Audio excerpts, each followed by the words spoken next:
1975 June 25 ഇന്ത്യയിൽ അടിയന്തരാവസ്ഥ പ്രഖ്യാപിച്ച ദിവസം. ഇന്ത്യൻ ജനാധിപത്യത്തിന്റെ കറുത്ത അധ്യായങ്ങൾ. 21 മാസം നീണ്ടുനിന്ന അടിയന്തരാവസ്ഥക്കാലത്തെ ആ കിരാത നിയമത്തിന്റെ അനുഭവങ്ങൾ. അടിയന്തരാവസ്ഥയുടെ അനുഭവങ്ങൾ പങ്കുവെക്കാൻ ഇന്ന് നമ്മളോടൊപ്പം ഉള്ളത് RSS പ്രാന്ത കാര്യകാരി അംഗം ശ്രീ കാബ സുരേന്ദ്രനാണ്. നമസ്കാരം. നമസ്കാരം. പലർക്കും അടിയന്തരാവസ്ഥ എന്ന് പറയുമ്പോൾ തന്നെ ഒന്നുകിൽ കേട്ട കഥകൾ അല്ലെങ്കിൽ വായിച്ച കഥകളൊക്കെയാണ്. എന്നാൽ താങ്കൾ ആ സമയത്ത് അടിയന്തരാവസ്ഥയുടെ സമയത്ത് ഉണ്ടായിരുന്ന ഒരാളാണ്. അങ്ങയുടെ അനുഭവങ്ങൾ എന്തൊക്കെയാണ്? എൻ്റെ വ്യക്തിപരമായ അനുഭവം എന്ന് പറയാൻ പറ്റില്ല. കാരണം ഞാൻ അന്ന് കുട്ടിയായിരുന്നു. അടിയന്തരാവസ്ഥ സമയത്ത് എനിക്ക് 11 വയസ്സാണ്. പക്ഷേ ശാഖയിൽ പോകുന്നയാളാണ് ആ സമയത്തും. അതുകൊണ്ട് തന്നെ അടിയന്തരാവസ്ഥയ്ക്ക് വേണ്ടി ഉള്ള ചില ഒരുക്കങ്ങളും കാര്യങ്ങളും ഒക്കെ ചെയ്യുന്നത് എനിക്കറിയാം. സമരത്തിന് ആളിനെ കൂട്ടാൻ പോകുന്ന എൻ്റെ മണ്ഡൽകാര്യവാഹായിരുന്ന ആൾ മറ്റൊരു പ്രവർത്തകനെ കാണാൻ പോകുന്നതും അവരുടെ കൂടെ പോയി സംസാരിക്കുമ്പോഴൊക്കെ ഞാൻ കൂടെയുണ്ട്. പക്ഷേ അന്ന് ഇത്രയും ഭീകരമാണ് ഈ അടിയന്തരാവസ്ഥ എന്നോ നമുക്ക് സങ്കല്പിക്കാൻ കഴിയാത്ത അത്ര ക്രൂരമായ നടപടികൾ ഉള്ള ഒരു സംഭവമാണെന്നോ അറിയില്ല. അടിയന്തരാവസ്ഥയെക്കുറിച്ച് കേൾക്കുന്നു. റേഡിയോ ആണല്ലോ ഉള്ളത്, TV ഇല്ല. അപ്പോൾ റേഡിയോയിൽ എല്ലാ ദിവസവും ശ്രീമതി ഇന്ദിരാഗാന്ധിയുടെ നിർദ്ദേശപ്രകാരം അടിയന്തരാവസ്ഥയെ പുകഴ്ത്തുന്ന പാട്ടുകൾ വരും. 20 പരിപാടി എന്ന് പറഞ്ഞിട്ടൊരു ഏർപ്പാടുണ്ടായിരുന്നു. 20 പരിപാടി വിജയിക്കട്ടെ എന്ന് പറയുന്ന കഥാപ്രസംഗം. ഇങ്ങനെ അടിയന്തരാവസ്ഥ എന്തോ ഒരു നല്ല കാര്യമാണെന്ന് തോന്നുന്ന തരത്തിലായിരുന്നു സാധാരണക്കാരൻ്റെ മുമ്പിൽ ഈ അടിയന്തരാവസ്ഥയെ അവതരിപ്പിക്കുകയും ഉള്ള പത്രമാധ്യമങ്ങളിലൂടെയൊക്കെ കേൾക്കുകയും വായിക്കുകയും ചെയ്തിരുന്നത്. പത്രങ്ങൾക്കൊക്കെ സെൻസർഷിപ്പ് ഉണ്ട്. എന്ന് വെച്ചാൽ സർക്കാർ ഉദ്യോഗസ്ഥന്മാരെ കാണിച്ചിട്ട് മാത്രമേ വാർത്ത കൊടുക്കാൻ പാടുള്ളൂ. ഈ ജനാധിപത്യത്തെക്കുറിച്ചും ഈ സ്വാതന്ത്ര്യത്തെക്കുറിച്ച്, പത്രസ്വാതന്ത്ര്യത്തെക്കുറിച്ചും മാധ്യമ സ്വാതന്ത്ര്യത്തെക്കുറിച്ചും ഒക്കെ ഇപ്പോൾ ആൾക്കാർ പറയുന്നു. പ്രത്യേകിച്ചും കോൺഗ്രസ്സുകാരൊക്കെ വാചാലമായി പറയുന്നുണ്ട്. അങ്ങനെ വാചാലമായി പറഞ്ഞുകൊണ്ടിരിക്കുന്നവരൊക്കെ ഈ അടിയന്തരാവസ്ഥ പ്രഖ്യാപിച്ച് അവരുടെ അധികാരത്തിൽ നടക്കുമ്പോൾ ഇതിനൊന്നിനും അനുവാദം ഉണ്ടായിരുന്നില്ല.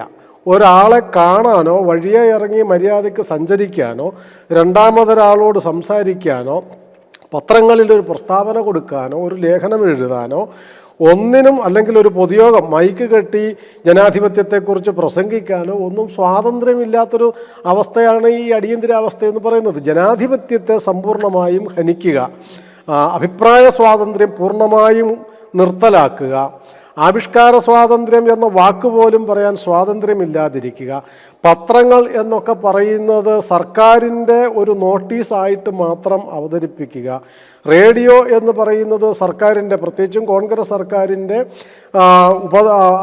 അപദാനങ്ങളൊക്കെ കീർത്തിക്കുന്ന, പാട്ടുകൾ പാടുന്ന, കഥകൾ പറയുന്ന വെറും ഒരു കേന്ദ്രമായി അധപ്പതിപ്പിക്കുക. ഇതൊക്കെയായിരുന്നു അടിയന്തരാവസ്ഥ കാലത്തുണ്ടായിരുന്നത്. അടിയന്തരാവസ്ഥ എന്ന് പറയുമ്പോൾ ഇന്ത്യൻ ജനാധിപത്യത്തിൻ്റെ കറുത്ത അധ്യായം എന്നാണ് അറിയപ്പെടുന്നത്. ഈ അടിയന്തരാവസ്ഥയ്ക്ക് മേലിലുള്ള, അല്ലെങ്കിൽ ശ്രീമതി ഇന്ദിരാഗാന്ധിക്ക് മേലിലുള്ള ഒരു വെല്ലുവിളിയായി നിന്നത് RSS എന്ന സംഘടനയാണ്.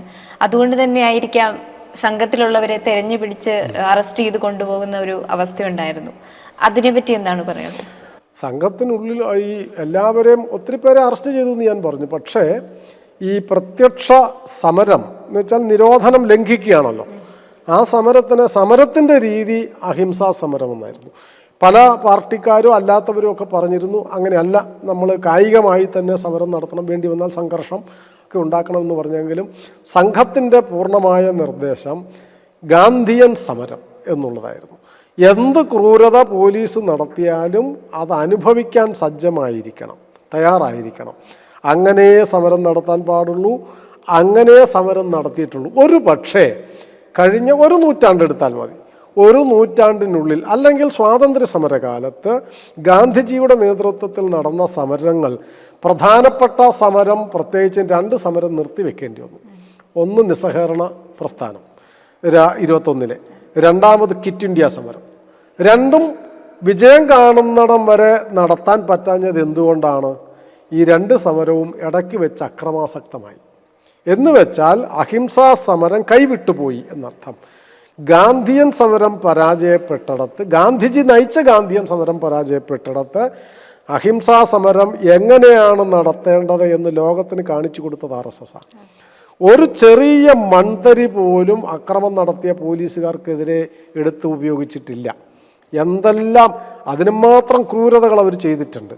എന്നിട്ടും ഒരു അക്രമം പോലും കാണിക്കാതെ അറസ്റ്റ് ചെയ്യപ്പെട്ടവരും മർദ്ദനമേറ്റവരും മുഴുവൻ അങ്ങനെ തുടരുക തന്നെയാണ് ചെയ്തത്. ആ സമരം നടത്തുമ്പോൾ ചെറിയ ബാച്ചുകളാണ്, 10 പേരോ 11 പേരോ ഒരു ബാച്ച് ലീഡർ ഉണ്ടാവും. അവരുടെ നേതൃത്വത്തിൽ പല ദിക്കിലൂടെയാണ് പോവുക. ഇപ്പോൾ കളക്ട്രേറ്റിൻ്റെ മുമ്പിൽ അല്ലെ പഞ്ചായത്തിൻ്റെ മുമ്പിൽ അങ്ങനെ നിശ്ചയിക്കപ്പെട്ട സ്ഥലമുണ്ട്. അവിടെ നേരത്തെ ഇവർ പലതരത്തിലെത്തും, ബസ്സിനോ നടന്നുമൊക്കെ അവിടെ എത്തുക. നിശ്ചിത സമയമുണ്ട്. ആ സമയമാകുമ്പോൾ എല്ലാവരും പെട്ടെന്ന് 10 പേരോ 11 പേരോ ഒന്നിച്ചു വരുന്നു. അവരൊന്നിച്ചു വരുന്നു, മുദ്രാവാക്യം വിളിക്കുന്നു, ജനാധിപത്യത്തിനും സ്വാതന്ത്ര്യത്തിനും വേണ്ടി മുദ്രാവാക്യം വിളിക്കുന്നു, അടിയന്തരാവസ്ഥയ്ക്കെതിരെ മുദ്രാവാക്യം വിളിക്കുന്നു. അപ്പോഴൊക്കെയും പോലീസുകാരെല്ലായിടത്തും നിറഞ്ഞു നിൽക്കുന്നുണ്ടാവും. അവർ ചാടി വീഴും. 10 പേരെ നേരിടാൻ 40-50 പോലീസ് ഉണ്ടാവും.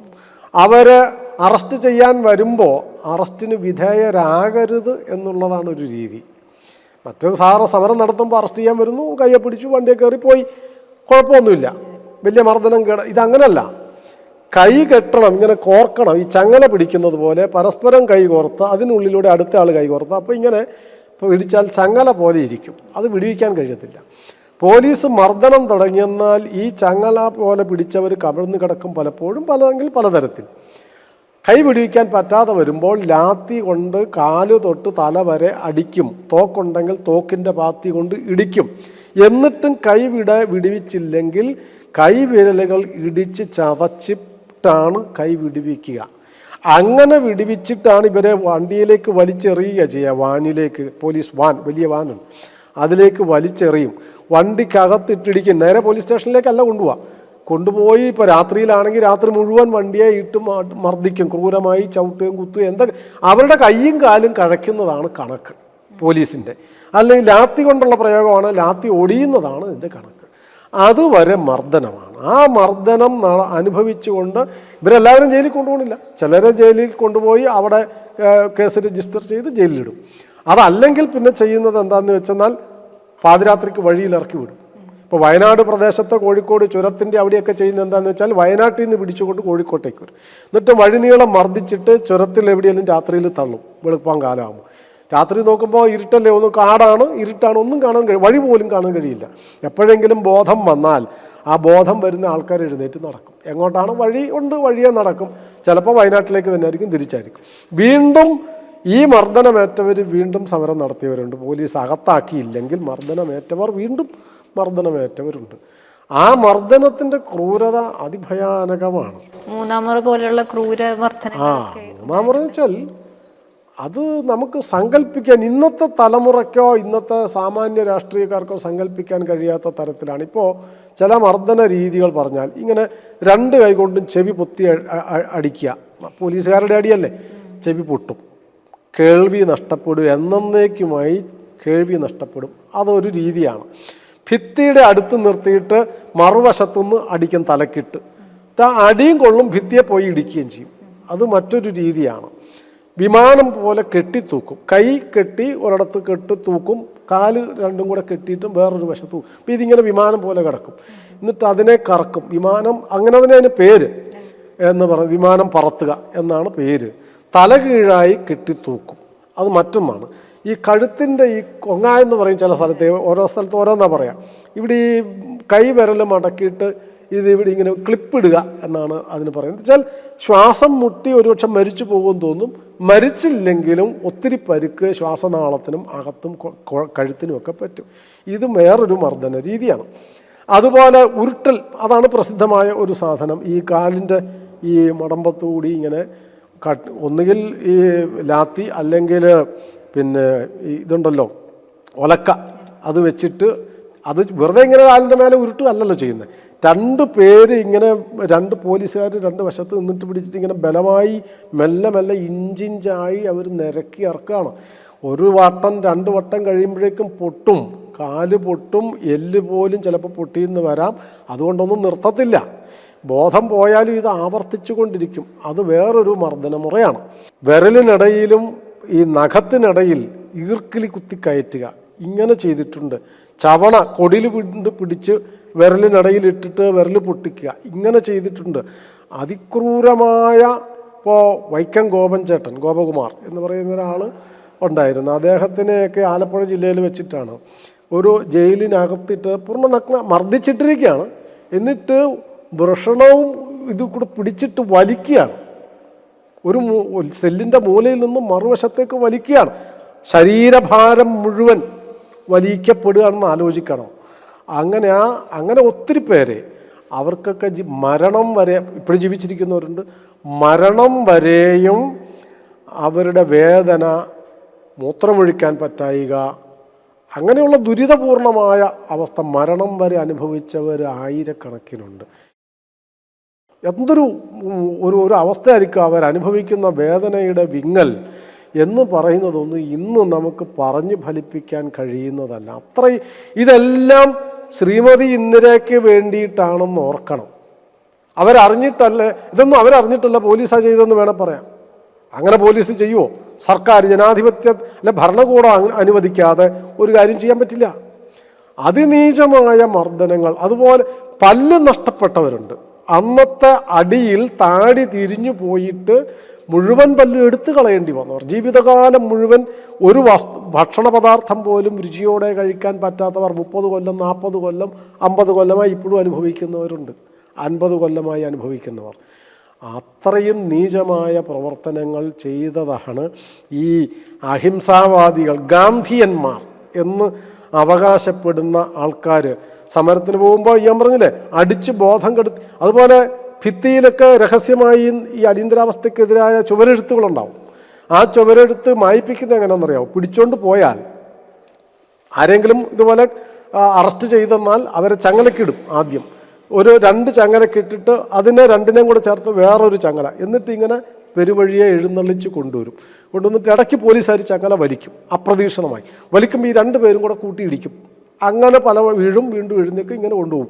ആ കൂട്ടത്തിൽ ഈ പട്ടണ നടുവിലെ ചുവരുകളിൽ എഴുതിയിരിക്കുന്ന അടിയന്തരാവസ്ഥ വിരുദ്ധ മുദ്രാവാക്യങ്ങളെ കാനയിലെ വെള്ളത്തിൽ തലമുക്കിപ്പിടിച്ചിട്ട്, ഡ്രൈനേജിൽ തലമുക്കിപ്പിടിച്ചിട്ട് ആ വെള്ളം കൊണ്ട് നക്കിത്തുടപ്പിച്ചിട്ടുണ്ട്.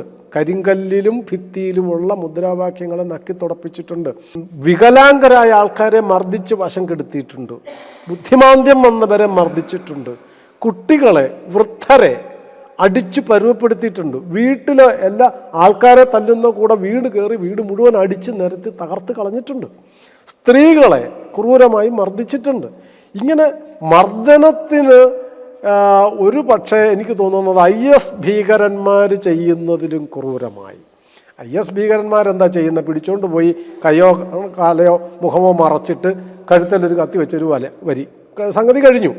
ഒരു നിമിഷ നേരത്തെ ഒരു പ്രാണഭയം. ഇതങ്ങനെയല്ല. മണിക്കൂറുകൾ, ദിവസങ്ങൾ, ആഴ്ചകൾ, മാസങ്ങൾ, വർഷങ്ങൾ ഇതേ വേദന അനുഭവിക്കുകയാണ്. ഈ ക്രൂരത ചെയ്തവരെയാണ് ഗാന്ധിയന്മാരെന്ന് നമ്മൾ വിളിക്കുന്നത് എന്ന് പറയുമ്പം എന്തൊരു നാണം കെട്ട അവസ്ഥയായിരുന്നു അത് എന്നാലോചിക്കണം. അവരാണ് ജനാധിപത്യത്തെക്കുറിച്ച് BJPയെയോ RSSനെയോ ഒക്കെ പഠിപ്പിക്കാൻ ശ്രമിക്കുന്നത്. നിങ്ങൾ ജനാധിപത്യവാദികളാവണം എന്ന് നമ്മളോടാണ് പറയുന്നത്. ജനാധിപത്യത്തിൻ്റെ അംശം പോലും, 1000-ലൊരംശം ഉൾക്കൊള്ളാൻ കഴിയാത്ത ക്രൂരന്മാരായ ഫാസിസ്റ്റ് ജന്തുക്കളാണ് കോൺഗ്രസ്സുകാർ. അതിൻ്റെ ഏറ്റവും വലിയ ഉദാഹരണമാണ് ഈ കോൺഗ്രസിൻ്റെ അടിയന്തരാവസ്ഥ പ്രഖ്യാപനം എന്ന് പറയുന്നത്.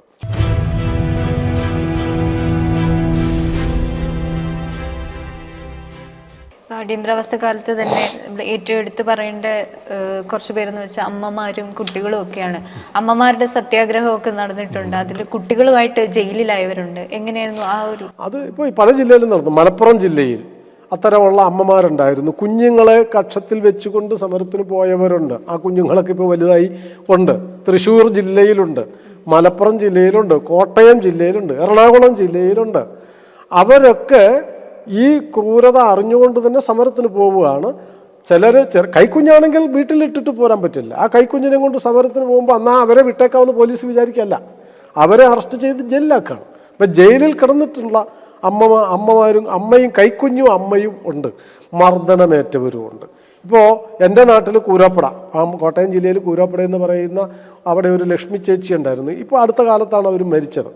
ആ ലക്ഷ്മി ചേച്ചി ഇവിടെ ആലുവയിൽ, ഞാൻ പേര് പറയാൻ പോയ പ്രശ്നം വെച്ചാൽ എല്ലാവരുടെയും പേര് പറഞ്ഞില്ലെങ്കിൽ അത് ബുദ്ധിമുട്ടാവും. അതുകൊണ്ട് ഞാൻ പേര് പറയുന്നില്ല. പക്ഷേ ഈ പറയുന്ന എല്ലാ പ്രദേശങ്ങളിലും, മിക്കവാറും പല ജില്ലകളിലും അമ്മമാരുടെ ബാച്ച് സമരം നടത്തിയിട്ടുണ്ട്. അതല്ലാതെ ഈ പ്രതിഷേധ ഈ സമര സ്ഥലത്ത് പോയ അമ്മമാരും കുട്ടികളും ഉണ്ട്. അമ്മമാർ തന്നെ ഞാൻ മുമ്പേ പറഞ്ഞതുപോലെ രഹസ്യ സന്ദേശങ്ങൾ കൈമാറാൻ ഉപയോഗിച്ചിട്ട് പോരാ, പെൺകുട്ടികൾ അടക്കമുള്ള കുട്ടികൾ ഈ സമരത്തിൽ പങ്കാളികളായിട്ടുണ്ട്. എന്ന് വെച്ചെന്നാൽ ഇപ്പോൾ ഒരു സ്ഥലത്തേക്ക്, അടുത്ത ഒരു സ്ഥലത്തേക്ക് ഒരു വിവരം എത്തിക്കണം, രഹസ്യ പോലീസ് എല്ലായിടത്തും ചാരന്മാരുണ്ട്, പിടിക്കാതെ എത്തിക്കണം, സ്പെഷ്യൽ ബ്രാഞ്ച് പോലീസിനെയൊക്കെ വെട്ടിച്ച് എത്തിക്കണം. അപ്പോൾ എന്താ വെച്ചാൽ പാല് കൊടുക്കാൻ പോകുന്ന ഒരു കൊച്ച്, അപ്പോൾ ഒരു 1-2 കയ്യിൽ ചോറ്റുപാത്രം എന്ന് പറയും, വളയമുള്ള, അതിൽ എന്താ മോളെ അങ്ങോട്ട് പോകണം, പാല് കൊടുക്കാൻ പോവാണ്. അപ്പോൾ പിടിച്ചു നോക്കും, പാലുണ്ട്. അതിലൊരു പാത്രത്തിലേ പാലുണ്ടാവുള്ളൂ, മറ്റൊരു പാത്രത്തിൽ ഏതെങ്കിലും സന്ദേശമായിരിക്കും, രഹസ്യ സന്ദേശമോ ഈ പറയുന്ന കുരുക്ഷേത്രമോ മറ്റെന്തെങ്കിലും രഹസ്യ മെസ്സേജുകളോ ഒക്കെ ആയിരിക്കും. അങ്ങനെ പ്രവർത്തിച്ചിട്ടുള്ള പെൺകുട്ടികൾ ഉണ്ട്. അതുപോലെ ഒരു വളരെ പ്രധാനപ്പെട്ട കാര്യം, ഈ ഒളിവിൽ താമസിക്കുന്ന പ്രവർത്തകർക്ക് അവർ ആഹാരം കഴിക്കണം, അവരുടെ വസ്ത്രങ്ങൾ കഴുകി കൊടുക്കണം, അവർ വീട്ടിൽ താമസിക്കുന്നത് മറ്റാരും അറിയാതിരിക്കണം. അമ്മമാർ ചെയ്ത ബുദ്ധികൾ എന്തെല്ലാം ചെയ്തിട്ടുണ്ടെന്നറിയാമോ? ഈ ഒളിപ്രവർത്തകരെ അയൽപക്കത്തുള്ളവർ പോലും വേണ്ട, വീട്ടിൽ വന്ന ബന്ധുക്കൾ പോലും അറിയാതെ വീട്ടിൽ താമസിപ്പിച്ചിട്ടുള്ള അമ്മമാരുണ്ട്. ആ അമ്മമാരുടെ വിവധിധൈര്യം എന്ന് പറയുന്നത് അസാമാന്യമാണ്. അവരെ തട്ടും പുറത്താക്കുക, ചില മുറിയിൽ ഒരാളെ താമസിപ്പിക്കുക, അപ്പോഴാണ് ബന്ധുക്കൾ വരുന്നത്. അപ്പോൾ വേറെന്തെങ്കിലും ഒരു കാരണം പറഞ്ഞ് ആ മുറി തുറക്കാതിരിക്കുക, എന്തെല്ലാം ഇതൊന്നും പറഞ്ഞു കൊടുത്തിട്ടല്ല, പറഞ്ഞു കൊടുക്കാതെ തന്നെ സ്വന്തം ബുദ്ധി കൊണ്ട് ഇതിനെ എങ്ങനെ നേരിടണമെന്ന് അവരുടെ അതാത് സമയത്തുള്ള ബുദ്ധി ഉപയോഗിച്ചിട്ട് അമ്മമാർ പ്രവർത്തിച്ചിട്ടുണ്ട്. അപ്പോൾ അമ്മമാരുടെ പ്രവർത്തനം, 1 സമരം, 2 മർദ്ദനമേറ്റത്, എളിയിൽ കുഞ്ഞുങ്ങളുമായി സമരമുഖത്ത് പോയത്, ഏറെ പണിപ്പെട്ടുകൊണ്ട് ഒളിവിൽ താമസിക്കുന്നവർക്ക് ആഹാരം വെച്ച് കൊടുത്തതും അവരുടെ വസ്ത്രങ്ങൾ നനച്ചു കൊടുത്തതും ഒക്കെയുണ്ട്. അത് ഒരു ദിവസമല്ലല്ലോ, ഒരു ദിവസമോ ഒരു മാസമല്ല, മാസങ്ങളോളം അങ്ങനെ ചെയ്ത അമ്മമാരുണ്ട്. അപ്പോൾ ആ അമ്മമാരുടെ പ്രവർത്തനവും ഈ അടിയന്തരാവസ്ഥയിലെ ക്രൂരതകളിൽ നിന്ന് സ്വാതന്ത്ര്യം വീണ്ടെടുക്കാൻ നടത്തിയ പ്രവർത്തനങ്ങളിലെ ഒരു പ്രധാന കാര്യം അമ്മമാരുടെ റോള് തന്നെയാണ്.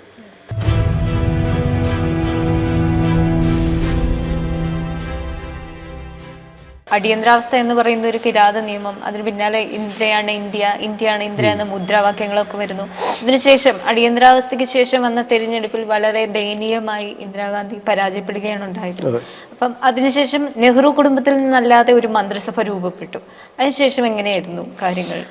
ആ സമയത്ത് ഇപ്പോൾ അന്ന് എല്ലാവരുടെയും ലക്ഷ്യം ഈ സ്വാതന്ത്ര്യം സമരകാലത്തെ പോലെ തന്നെയാണല്ലോ, സ്വാതന്ത്ര്യം വീണ്ടെടുക്കണം എന്നുള്ളതിലായിരുന്നു എല്ലാവരുടെയും ലക്ഷ്യം. അതിന് ഒരു പൊതുലക്ഷ്യം വെച്ചിട്ട് എല്ലാവരും ഒന്നിച്ച് നിന്നു. പക്ഷേ അത് കഴിഞ്ഞപ്പോൾ വീണ്ടും ഇത് വരാം, ഈ ഭീഷണി നിലനിൽക്കുന്നുണ്ട് എന്ന ഒരു ബോധ്യത്തിൽ ദേശീയതയുടെ അടിസ്ഥാനത്തിൽ ഐക്യപ്പെട്ട് നിൽക്കണം എന്ന ഒരു നിലയിലേക്ക് കാര്യങ്ങൾ പോയില്ല. കാരണം ഈ സംഘം പോലെ RSS പോലെ പരിശീലിപ്പിക്കപ്പെട്ടതല്ലല്ലോ രാഷ്ട്രീയ പാർട്ടികൾ. അപ്പോൾ അതുകൊണ്ട് അവർക്ക് സാധാരണ ഒരു രാഷ്ട്രീയ പാർട്ടിയുടെ അവസ്ഥ എന്തായിരിക്കും? അധികാരം കിട്ടണം, സമ്പത്ത്, സ്ഥാനമാനങ്ങൾ ഒക്കെ കിട്ടണമെന്നായിരിക്കും. പിന്നെ ആശയപരമായ യോജിപ്പും വിയോജിപ്പുകളും ഉണ്ടാവും. അപ്പോൾ ആശയപരമായ വിയോജിപ്പും ഇത്തരം ചില രാഷ്ട്രീയമായ സ്വാർത്ഥ താല്പര്യങ്ങളും ഒക്കെ വന്നപ്പോഴാണ് വീണ്ടും ഈ പ്രതിപക്ഷ ഐക്യം എന്നുള്ളത് മാറിപ്പോയത്. അതിൽ ഖേദിക്കേണ്ടതില്ല. കാരണം ഗുരുതരമായ ഒരു സാഹചര്യം വരുമ്പോൾ എല്ലാവരും ഒന്നിക്കുക എന്നുള്ളത് തന്നെയാണ് ദേശീയതയുടെ ഒരു കരുത്ത്. അത് കഴിഞ്ഞിട്ട് നമുക്ക് തമ്മിൽ തല്ലാം. മഹാഭാരതത്തിൽ അങ്ങനെ ഒരു സന്ദർഭമുണ്ട്. ഇപ്പോൾ കൗരവന്മാരെ പിടിച്ച് കെട്ടിയിടുന്ന ഒരു സന്ദർഭമുണ്ട്. ദുര്യോധനാദികൾ കാട്ടിലുള്ള പാണ്ഡവന്മാരുടെ ദുരിതം കണ്ട് സന്തോഷിക്കാൻ പോയതാണ്. പക്ഷേ കാട്ടിൽ ഗന്ധർവന്മാരുമായിട്ട് ഏറ്റുമുട്ടിയിട്ട്, ഗന്ധർവന്മാരെന്ന് പറയുന്നത് ഒരു അസാമാന്യ മനുഷ്യന്മാർക്കും മേലെയുള്ള ഒരു ശക്തിയായിട്ടാണ് കണക്കാക്കുന്നത്. കൗരവന്മാരെ മുഴുവൻ ബന്ധനസ്ഥരാക്കി. അപ്പോൾ ആ വിവരം പറഞ്ഞ് രക്ഷപ്പെടുത്തണം ഇനി പാണ്ഡവർ വിചാരിച്ചാലേ നടക്കുള്ളൂ. അപ്പോൾ പാണ്ഡവർ കാട്ടിലെവിടെയോ ഉണ്ടെന്നറിയാം. അത് തപ്പി രക്ഷപ്പെട്ട ചില സൈന്യം പട്ടാളക്കാർ കൗരവന്മാരുടെ കൂടെ ഉണ്ടായിരുന്ന ചില ആൾക്കാർ ഓടി വന്ന് പാണ്ഡവരോട് യുധിഷ്ഠിരനോടും സഹോദരങ്ങളോടും പറയുകയാണ്, ഇങ്ങനെ ഒരു ആപത്തിൽപ്പെട്ടു, അവരെല്ലാം ബന്ധനസ്ഥരാണ്, രക്ഷപ്പെടുത്തണമെന്ന് പറഞ്ഞപ്പോൾ ഭീമനും പാഞ്ചാലിയൊക്കെ ചിരിച്ചു. അവർ സന്തോഷിച്ചു. കാരണം നമ്മളെ ഈ നിലയിലാക്കിയത് അവന്മാരാണല്ലോ, അനുഭവിക്കട്ടെ എന്ന് പറഞ്ഞ് ചിരിച്ചപ്പോൾ യുധിഷ്ഠിരൻ പറയുന്ന ഒരു വാക്യമുണ്ട്. ജ്യേഷ്ഠൻ, അദ്ദേഹമാണ് ധർമ്മപുത്രൻ എന്നാണ്. അദ്ദേഹം പറഞ്ഞൊരു വാക്യം, അന്യോന്യം ഏറ്റുമുട്ടുമ്പോൾ ഐവർ നാം 100 പേരവർ. അന്യരോട് ഏറ്റുമുട്ടുമ്പോൾ നൂനം നാം 105 പേർ. എന്ന് വെച്ചാൽ പൊതുശത്രു വരുമ്പോൾ നമ്മൾ ഒന്നിക്കണം. അത് കഴിഞ്ഞ് നമുക്ക് തമ്മിൽ തല്ലാം, അതായിക്കോട്ടെ, അഭിപ്രായ വ്യത്യാസങ്ങളോ ഭിന്നതകളോ ഒക്കെ ആവാം. ഇത് RSS പഠിച്ചിട്ടുണ്ടല്ലോ. മഹാഭാരതത്തിൻ്റെ പാഠം RSSന് അറിയാമായിരുന്നത് കൊണ്ട് ജനാധിപത്യം വീണ്ടും വന്നു, സ്വാതന്ത്ര്യം വീണ്ടെടുത്തു. തമ്മിൽ തല്ലുകയോ അഭിപ്രായ വ്യത്യാസങ്ങളോ ഉണ്ടാവുകയോ, രാഷ്ട്രീയ പാർട്ടികൾ വീണ്ടും ഈ ജനതാ പാർട്ടി രൂപീകരിച്ചല്ലോ. ജനതാ പാർട്ടി ഉണ്ടായി, സോഷ്യലിസ്റ്റുകളും മറ്റ് പല പാർട്ടികളും ചേർന്ന്, ജനസംഘം എല്ലാം ചേർന്നിട്ട് ഒറ്റ രാഷ്ട്രീയ പാർട്ടിയായി. പക്ഷേ അവർക്ക് RSSനോട് വലിയ യോജിപ്പില്ല അപ്പോഴും, കാരണം അവരുടെ രാഷ്ട്രീയം വേറെ ആയതുകൊണ്ട്. ഇപ്പോൾ അത് കഴിഞ്ഞപ്പോൾ അവർക്ക് പറഞ്ഞു ജനതാ പാർട്ടിയിലുള്ളവരും RSSുമായിട്ട് ബന്ധപ്പെടാൻ പാടില്ല എന്ന് പറഞ്ഞപ്പോൾ RSSകാരാണല്ലോ ഈ പറയുന്ന ജനസംഘത്തിലുള്ളത് മുഴുവൻ RSS പ്രവർത്തകരാണ്. വാജ്പേയി, അദ്വാനി അടക്കമുള്ളവരൊക്കെ. അപ്പോൾ ദ്വയാംഗത്വം എന്നൊരു പ്രശ്നം എന്ന് വെച്ചാൽ RSSനും ഉണ്ട്, ജനതാ പാർട്ടിയിലും ഉണ്ട്, അത് പറ്റില്ല എന്ന് പറയുമ്പോൾ എന്നാൽ പിന്നെ നിങ്ങൾ നിങ്ങളുടെ പാടായിക്കോ, ഞങ്ങൾ വേറെ ആയിക്കോളാം എന്ന് പറഞ്ഞ് പുറത്ത് വരികയും പിന്നീട് ഭാരതീയ ജനതാ പാർട്ടി ഉണ്ടാക്കുകയുമാണ് ചെയ്തത്. അത് തെറ്റല്ല. ഞാൻ ഒരു അഭിപ്രായം, ഒരു നിരീക്ഷണം പറഞ്ഞെന്നാൽ ജനാധിപത്യത്തിൽ അങ്ങനെ ഉണ്ടായിക്കോട്ടെ. രാഷ്ട്രീയം മാറുകയും മറിയുകയും അധികാരം മാറുകയും മറിയുകയും ചെയ്യട്ടെ. സ്ഥിരമായി ഒരേ കൂട്ടരുടെ കയ്യിൽ അധികാരം ഇരിക്കുന്നത് ശോഭനമല്ല. അതാണ് കോൺഗ്രസ്സിന് പറ്റിയത്. 47 തൊട്ട് 75 വരെയും അവരുടെ കയ്യിൽ തന്നെ ആയിരുന്നല്ലോ അധികാരം. ആരും ഉണ്ടായിരുന്നില്ല ചോദ്യം ചെയ്യാൻ. നെഹ്റു കുടുംബത്തിൻ്റെ കയ്യിലായിരുന്നു അധികാരം. അതുകൊണ്ട് പക്ഷേ ദേശീയമായ ഒരു ഭീഷണി കോൺഗ്രസ് നിലനിൽക്കുന്നു എന്നൊരു ഭീഷണിയുടെ അടിസ്ഥാനത്തിൽ ആശയപരമായ വിയോജിപ്പുണ്ടെങ്കിലും രാഷ്ട്രീയമായി നമ്മൾ ഒന്നിച്ചു നിൽക്കേണ്ടതാണ് എന്നുള്ള ഒരു ബോധ്യം ഈ രാഷ്ട്രീയ രംഗത്തുള്ള പ്രതിപക്ഷ കക്ഷികൾക്ക് ഇല്ലാതെ പോയത് കൊണ്ടാണ് പിന്നീട് അത് വീണ്ടും ഭിന്നിച്ചു പോവുകയും വീണ്ടും ഇന്ദിര അധികാരത്തിൽ വരികയും ചെയ്തത്. പക്ഷേ അവരാരധികാരത്തിൽ വന്നാലും നെഹ്റു കുടുംബത്തിൽ അധികാരം നിലനിർത്തുക എന്നുള്ളതിനപ്പുറം ഒരു ജനാധിപത്യവാദം കോൺഗ്രസ്സിനില്ല. ഇപ്പോഴും അവർ പറയുന്ന ആരാണിപ്പോഴും കോൺഗ്രസിൻ്റെ നേതാക്കന്മാർ ഇപ്പോൾ ഇന്നലെ ആരോ ചോദിക്കുന്നുണ്ട്, നിലമ്പൂർ തെരഞ്ഞെടുപ്പിൻ്റെ പശ്ചാത്തലത്തിൽ VD സതീശൻ ചോദിക്കുന്നത്, രാജീവ് ചന്ദ്രശേഖറിന് എന്ത് പാരമ്പര്യമാണ് BJPയിലുള്ളത്, എന്ത് ഒരു പഞ്ചായത്ത് മെമ്പർ പോലും ആയിട്ടില്ലല്ലോ എന്നൊക്കെ VD സതീശൻ വലിയ ഗീർവാണം പറയുന്നത് കേട്ടു. രാജീവ് ഗാന്ധിക്ക് എന്ത് പാരമ്പര്യം ഉണ്ടായിരുന്നത്? ഒരു വൈമാനികൻ മാത്രമായിരുന്നു. രാഹുലിന് എന്ത് രാഷ്ട്രീയ പാരമ്പര്യമാണുള്ളത്? ഇവർക്ക് പ്രിയങ്കയ്ക്ക് എന്ത് പാരമ്പര്യമാണുള്ളത്? അവർക്കൊക്കെ ഉണ്ടാകാൻ പോകുന്ന മക്കൾക്ക് എന്ത് പാരമ്പര്യമാണുള്ളത്? നെഹ്റു കുടുംബം എന്നുള്ളൊരൊറ്റ യോഗ്യതയല്ലാതെ, അതുപോലും മറച്ചു വെച്ച് ഗാന്ധി കുടുംബം എന്ന് പറയുന്ന വ്യാജ ഒരു ലേബലിൻ്റെ പച്ചയിലല്ലാതെ അവർക്കൊരു പാരമ്പര്യവുമില്ല. അതുകൊണ്ട് അവർക്ക് ജനാധിപത്യവും രാജ്യത്തിൻ്റെ സ്വാതന്ത്ര്യം വിജയം എന്നുള്ളതൊന്നും ഒരു വിഷയമല്ല. അവരെ സംബന്ധിച്ച് അധികാരം കിട്ടണം, സമ്പത്തുണ്ടാക്കണം, സുഖമായി ജീവിക്കണം എന്നുള്ളത് മാത്രമാണ് ഈ കോൺഗ്രസ് നേതാക്കന്മാരുടെ. അതിനവർ ബാക്കി ജനങ്ങളെ മുഴുവൻ വഞ്ചിക്കുന്നു, ചതിക്കുന്നു എന്നുള്ളതാണ് അതിൻ്റെ ഒരു കാര്യം. ഈ അടിയന്തരാവസ്ഥയുടെ കാര്യം നമ്മൾ പറയുമ്പോൾ ഏറ്റവും എടുത്തു പറയേണ്ട ഒരു കാര്യം എന്ന് വെച്ചാൽ, അന്നത്തെ ആ കാലത്ത് കാണുന്നവരെല്ലാം പോലീസ് പിടിച്ചുകൊണ്ട് പോകുന്ന ഒരു സാഹചര്യം ഉണ്ടായിരുന്നു. ജയിലുകളെല്ലാം കുത്തി നിറയുന്ന ഒരു സാഹചര്യം ഉണ്ടായിരുന്നു. പലർക്കും സെല്ലിൽ സ്ഥലം കിട്ടാനായിട്ട് തൂണിൽ വരെ കെട്ടിയിട്ട ഒരു സാഹചര്യം ഉണ്ടായിരുന്നു. ആ ഒരു സാഹചര്യത്തെ എങ്ങനെയാണ് കാണുന്നത്? ആ സാഹചര്യം ഞാൻ പറഞ്ഞല്ലോ, ഈ ജയില് എന്നുള്ളതൊരു വാക്ക് മാത്രമാണ്. അവർക്ക് ഇഷ്ടമുള്ളിടത്താണ് ഇടുന്നത്, ഇഷ്ടമുള്ളതുപോലെയാണ് ഇടുന്നത്. ഗ്രില്ലിൽ കെട്ടിയിടുകയോ അല്ലെങ്കിൽ തൂണുകളിൽ എന്ത് വേണോ ചെയ്യാം, ആരും ചോദിക്കാനില്ല എന്നുള്ളതായിരുന്നു.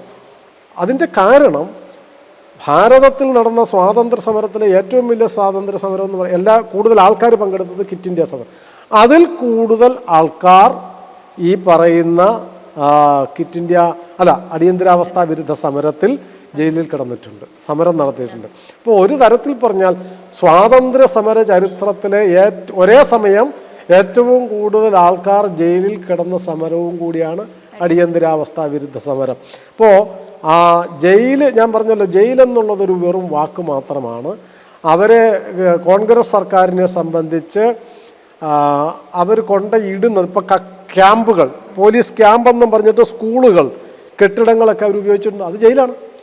ജയിലിൽ കിടക്കാൻ സ്ഥലമില്ലാതെ വരുമ്പോൾ അവരെന്ത് ചെയ്യും? ഒരു സ്കൂൾ കെട്ടിടം, പഠിത്തം അവർ തീരുമാനിക്കണം. സ്കൂൾ കെട്ടിടത്തിൽ കൊണ്ട് പോലീസ് കാവലിട്ടിട്ട് കിടന്നാൽ പോരെ. അങ്ങനെയാണ് ഈ കക്കയം ക്യാമ്പ് എന്നൊക്കെ പറഞ്ഞ് കേരളത്തിൽ പലയിടത്തും ക്യാമ്പുകളുണ്ടാകുന്നത്. ക്യാമ്പുകളിൽ കൊണ്ടുപോയിട്ട് തള്ളുകയാണ്. അവിടെ ആഹാരം കൊടുക്കണമെന്ന് നിർബന്ധമില്ല, അവർ കിടക്കണമെന്ന് നിർബന്ധമില്ല. അപ്പോൾ വളരെ നീചമായി ഒരു മാനവികത എന്നൊക്കെ ഇന്ന് ഇവർ പ്രസംഗിക്കുന്നതിൻ്റെ 1000-ലൊന്ന് അംശം പോലും ഇല്ലാതെ എവിടെയെങ്കിലും കൊണ്ടത്തള്ളുന്ന രീതിയായിരുന്നു. ജയിലിൽ അടച്ചു എന്ന് പറയുന്നത് പോലും ഒരു തരത്തിൽ മുഴുവൻ ശരിയല്ല. ജയിൽ എന്ന വാക്ക് ഉപയോഗിക്കുകയും അവർക്ക് സൗകര്യമുള്ളിടത്ത് കൊണ്ട് തള്ളുകയുമായിരുന്നു ചെയ്തിരുന്നത്. അതുകൊണ്ട് ഞാൻ പറഞ്ഞല്ലോ, ഒരു സാമാന്യമായി ഒരു സാധാരണ മനുഷ്യന് ജീവിക്കാൻ കഴിയുന്ന, സങ്കല്പിക്കാൻ കഴിയുന്ന എല്ലാ അതിർത്തികളും ഭേദിച്ചുകൊണ്ടായിരുന്നു കോൺഗ്രസ്സുകാർ ഈ അധികാരം നടത്തിയത്. അത് അവരുടെ രക്തത്തിൻ്റെ സ്വഭാവമാണ്. കാരണം കോൺഗ്രസിൻ്റെ രക്തം ബ്രിട്ടീഷ് രക്തമാണ്. ബ്രിട്ടീഷുകാരാണല്ലോ ഇന്ത്യൻ നാഷണൽ കോൺഗ്രസ് ഉണ്ടാക്കിയത്. അവർ ആ പാരമ്പര്യം ഇന്നും തുടരുന്നു എന്നുള്ളതിൻ്റെ ലക്ഷണമാണ് ഈ കാണിക്കുന്നത് മുഴുവൻ. അതുകൊണ്ട് അടിയന്തരാവസ്ഥയുടെ ജയിലുകൾ എന്ന് പറയുന്നത് കോൺഗ്രസ്സുകാരുടെ അടിമപ്പാളയങ്ങളായിരുന്നു എന്ന് പറയുന്നതാണ് നല്ലത്. ആ വാക്കാണ് നല്ലത്. കോൺഗ്രസ്സുകാരുടെ, നെഹ്റു കുടുംബത്തിൻ്റെ ഈ രാജ്യത്തെ അടിമപ്പാളയങ്ങളായിരുന്നു ജയിലറകൾ എന്ന് പറയുന്നതായിരിക്കും ശരി.